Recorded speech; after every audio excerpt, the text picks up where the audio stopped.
Ginulat ni Ma'am si Carla ang ilan sa kanyang mga followers at mga fans dahil nagkaroon nga ito ng bagong hairstyle at sobrang iksi nga ng buhok niya ngayon. Ayon na rin kay Carla Estrada, matagal na niyang pangarap ang magkaroon ng ganitong klaseng buhok. At ayon sa mga netizens, sobrang bagay daw sa kanya ang nasabing hairstyle.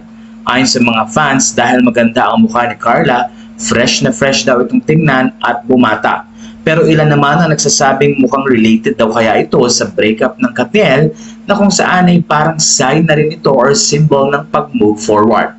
Ilang mga videos din ang pinakita ni Carla na kung saan nga ay nagpunta si Daniel Padilla at nagbigay ng kasiyahan sa mga batang may sakit at doon nga ay nagbigay ng kwento.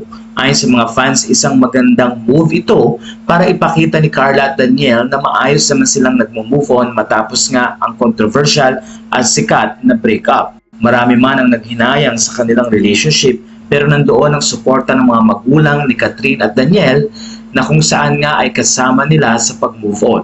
Nagbigay din ng pasasalamat si Carla at sinabing mahal niya si Catherine at Daniel dahil hindi basta malilimutan ng 11 years na pinagsamahan ng dalawa at ito nga ay nakita ng kani-kanilang mga magulang.